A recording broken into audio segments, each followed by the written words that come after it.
Yang jelas, dia harus pintar dan sukses. Bukan sukses pemberian. Dan, dia juga harus diberi suasana pekerjaan yang berkonflik. Sesuatu yang menekan. Multinational corporation. Apalagi? Dimas mengangkat bahu. Sesukses apa dia? Sukses dengan S, kapital. Cream of the crop. Kasih dia jabatan tertinggi. Tekanannya lebih besar lagi, kan? Padahal, sesungguhnya dia berjiwa pujangga. Dimas, protes Reuben. Sebentar dulu, itu justru akan membuat segalanya menarik. Katakanlah, sebuah konflik masa kecil akhirnya memisahkan dia dengan talenta alamiahnya. Menjadikan dia robot sukses tapi hampa.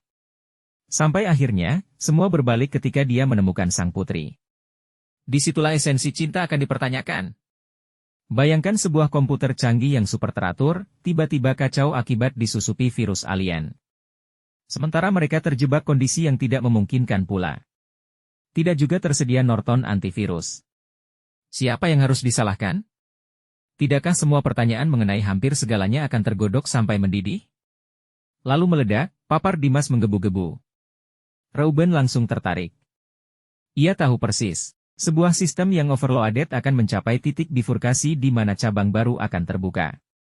Persis seperti cerita klasik tentang Epimenides. Seorang kereta, yang memberi pernyataan, semua orang kereta pembohong.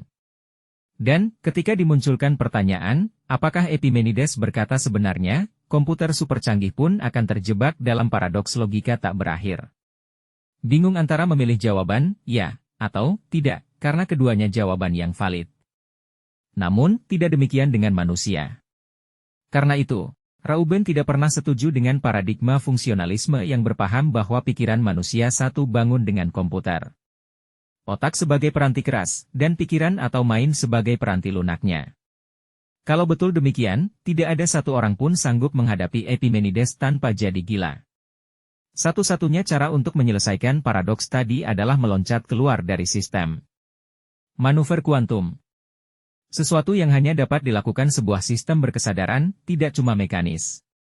Reuben mengangguk-angguk kecil sambil tersenyum puas. Ia melihat gerbang kuantumnya dalam kondisi yang ditawarkan Dimas. Baiklah, seorang pujangga.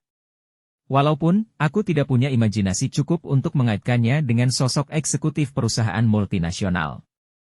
Tenang saja. Itu urusanku. Kita namakan siapa dia? Jangan ditentukan sekarang. Kita pasti bakalan debat panjang soal itu. Sementara sebut saja dia, kesatria. Kesatria yang memperjuangkan cinta sang putri. Berusaha melawan rintangan kasta, harus membunuh naga. Oh, sungguh romantis, sahut Reuben setengah mengolok. Dimas cuma tersenyum. Kesatria dan putri. Klasik, kan? Lalu, adakah tempat buat pasangan seperti kita di negeri dongeng, my love? Reuben meneruskan olok-oloknya. Ya, enggaklah. Cuma sejarah yang layak memuat kita berdua, pengikut-pengikut Socrates. Buat apa lagi negeri dongeng? Kedua pria itu duduk berhadapan. Kehangatan terpancar dari mata mereka. Tidak lagi bergejolak, tetapi hangat. Hangat yang tampaknya kekal. Bukankah itu yang semua orang cari?